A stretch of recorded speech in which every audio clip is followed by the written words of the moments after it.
Okay, good evening. Thanks for taking time out of your busy schedules to come talk and get the latest on the Deep Creek Bridge. Again, thank you for doing this. Again, good public meeting, and I want to again recognize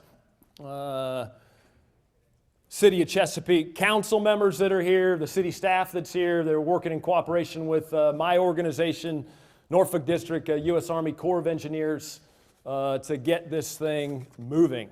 My name is Colonel Pat Kinsman. I'm honored to serve as the 59th Commander of the Norfolk District. We were established in 1879, so we have some significant history within the Hampton Roads region and the Commonwealth that certainly outlasts a lot of us. My sense is, don't waste an opportunity. I'd like to tell you a lot about, again, the work that we're doing in Arlington National Cemetery that is recognizing fallen heroes. I'd like to tell you about where we're working with the Virginia Ports Authority to deepen the Norfolk Harbor and channels, where we're working with different municipalities around the area on different projects or on Army and Air Force bases, throughout the Commonwealth to build things for soldiers and airmen. But I won't, because you're here tonight to talk about a project and a history that is pretty long and unsatisfying, okay? So I hear you in terms of the frustration. My staff, city staff, you, and me personally are frustrated over where this project has been. And so I am going to get into some of the details on the timeline. Hopefully that'll maybe dispel rumors, but I'm just talking about facts and where this place or where this project has been. But let me start with this. I do have full confidence that the bridge is going to be built. All right? So it's going to be built. And the when is the issue, sir. Absolutely. So there's three things that's holding us up. Number one is real estate and the acquisition of land and easements that needs to move forward. And I'll get into some detail on that, and I won't talk about any specific landowners whatsoever. Number two is utility relocations. Okay, you got to have utilities. And number three is funding. And so those three things are really what is the current issue. For those that don't know, I would, again, before we get into kind of the next sequence of slides, the Corps of Engineers works and needs two things to do anything. Number one, it's an authorization from Congress that happens in law. So Congress has to authorize our work. Number two is an appropriation. It's funding. Without those two things, work doesn't get done. And so I'll peel back the onion a little bit in the early 2000s and explain a little bit on what happened. And lastly, again, not going to talk about specific parcels of land or owners, I should say. And those that do have questions, got a great staff, city and Norfolk District that's out there. And I'll personally, after we're done, answer questions individually after we can kind of conclude the presentation. So let's go ahead and go to the next slide, Patrick. So here's the bottom line. The Norfolk District has a very old bridge. It was built in 1934. You can see the Rivers and Harbors Acts of Congress that authorized that bridge. It's a two-lane drawbridge, as you already know, and the same operator that operates the bridge actually operates our locks as well. Same operator, he just moves down the canal. In 1996, three up from the bottom, the Corps of Engineers took a little bit of project funding. We did what we call an appraisal, not in the real estate sense, but really a bridge assessment. And that bridge assessment kicked off Congress to give us authority and funding to really study the big problem. And again, I'll dig into that a little bit. You already know about the maintenance repair. We got that photos of the bridge deck, some problems that we're having now. The bridge is absolutely structurally sound, but it's like it's wearing out. On the other end of the canal, the South Mills lock and bridge, that bridge is holding up fine. It's the same age. It just doesn't have the traffic as Deep Creek.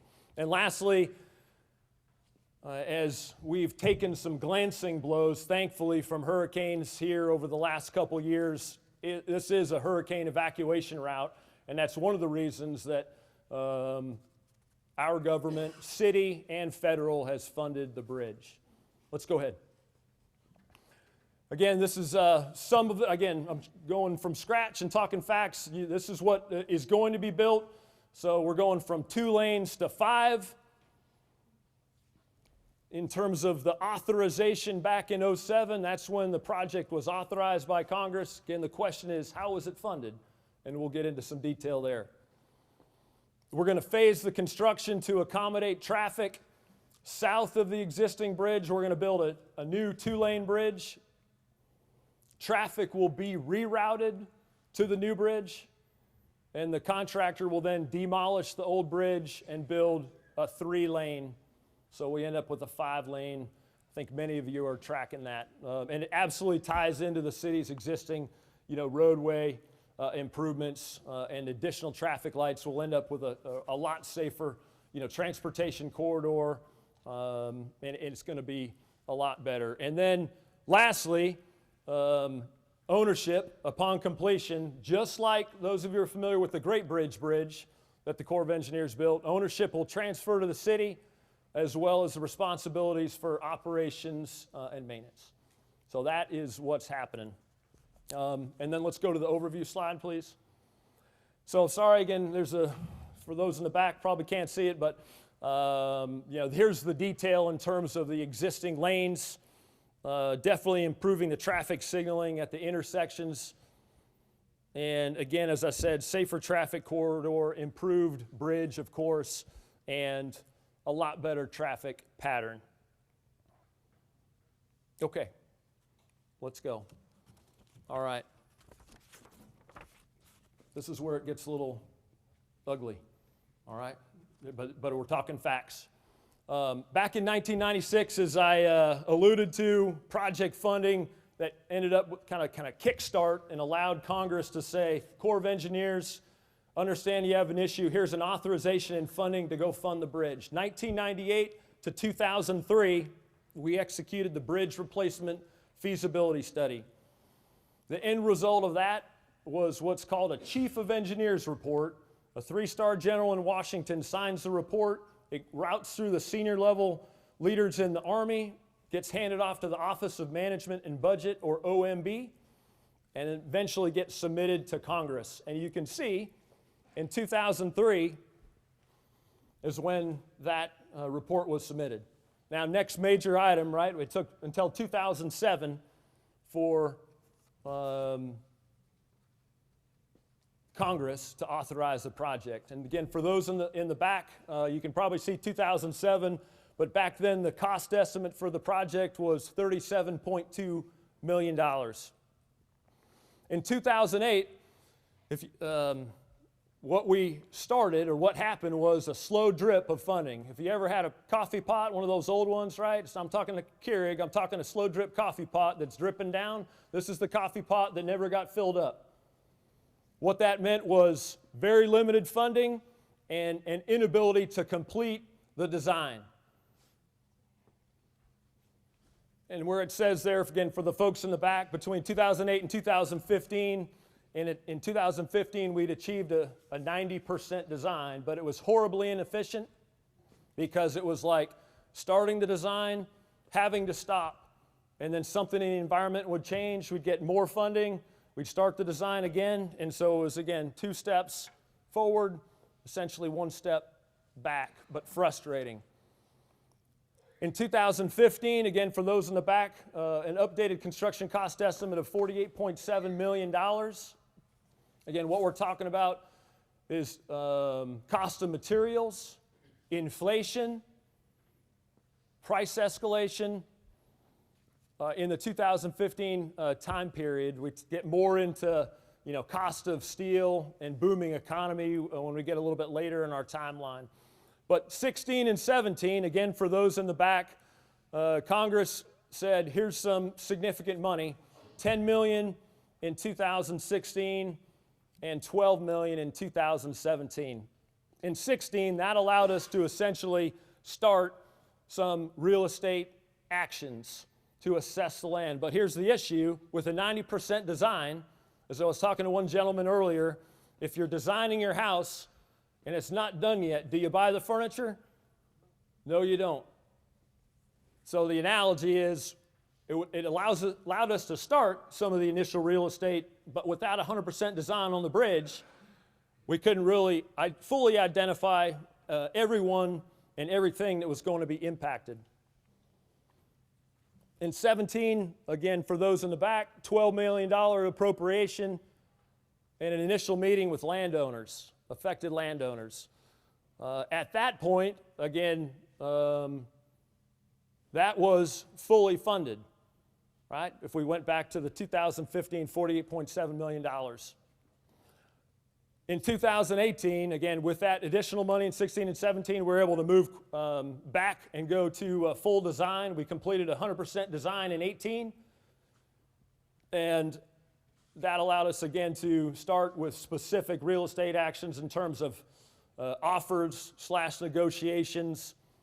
And, again, the citizens information meeting as depicted on the slide. In late 19, actually, in September of 19, Mr. Darrow, my senior civilian, and myself, we briefed the city council, and out of that presentation, which is available online, we said two things. Number one, that we were at high risk for award of a construction project in 2020. And we said that because we still had not yet acquired all the real property interests or the land and all the easements required to award a contract. The other thing we told the council is likely we would be going to condemnation with some of the owners, some of the landowners involved. But that decision hadn't been made yet, but it appeared that that was going to happen. If we were going to condemnation, that would mean an additional 6 to 9 months as an estimate in extending the project to where many don't want it to go. So that is where we stand. And then, again, for those in the back, the construction cost estimate there, just completed in 19 with 100% design, is listed there at $57.9 million.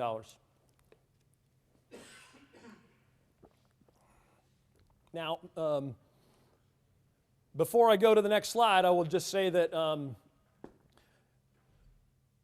as a citizen, if the federal government knocks on my door and says, we're taking your land, then I want the federal government to go through due process in that action. And so again, I won't be flippant, but just build it, we can't do that, right? We've got to absolutely acquire all the real property interests required. And this is a pretty complicated thing. We're talking about a small purchase where we're acquiring the land directly. We're talking about a permanent interest for drainage ditches. And then we're talking about land as a temporary easement that may only be needed for several weeks as part of the overall construction. And if we talk about the parcels and the owners, an owner may have all three of those different categories in his or her land. Add in, it's a mix of commercial and private. Again, not an easy thing. So let's move forward one, please. So I'd ask you to focus on first the left side. So again, hear your frustration, absolutely frustrated as well, and wish I could do something to move this thing along. And we're pushing hard, but again, due process and condemnation. I'll get into a little bit more details on the real estate subsequently, but so the three things that I talked about, acquiring the real property interests is what's holding us up. The ensuring completion of all the utility relocations and agreements for the utilities that cross the Dismal Swamp Canal. And lastly, obtaining additional funds. due to the increase in the overall cost estimate. Again, the latest one in 19, with the construction economy booming, with the cost of steel, the cost of other materials, our cost estimators are going out and really surveying the market environment, and then a whole separate organization validates that cost estimate. Again, not back of the envelope math, but some folks that are very serious and professional on it. The additional $3.5 million required to award, we're working all and multiple options to see if we can get that. That includes going back to Congress as the Corps and saying we have capability and a need. That's including working with the city of Chesapeake for availability of funds. And the third, overall option is working within the Corps if there's an authority that allows us to essentially reprogram money from one project to the other. So those are the three things. Again, if I have a takeaway for you, it's I got it, I'm frustrated as well, and it's those three things that are holding us up. Okay, let's look on the right side. I should have made the asterisk, giant, because this is what I hope happens, but again, hope's not a method. I hope that we acquire all the real property interests, acquisition and easements, that we get the utility relocations done. I don't control the utility companies, and that working with others, we get the funds needed to award a construction contract in 2021. Okay, that means, let's back the slight bus up, but in 2020, later part of this year, if those three things are done, we're going to advertise the construction contract and again, award in 21, and hope the construction will start within 60 to 90 days thereafter. But again, all that's dependent on those three things. Next slide. Okay, what's taking so long? Real estate. Feel like I'm maybe hitting this too hard, but it's the bottom line on the issue. So the good part is, out of the 40 parcels where we need rights, we have 32, complete, and one, I'm hearing some good news that we may reach another agreement here, soon. Maybe it's a week, hopefully it's shorter. And that leaves us with 7 parcels, again, starting the condemnation process. And again, I would say this is due process under the law. Congressionally mandated process. We weren't able to reach an agreement through negotiations.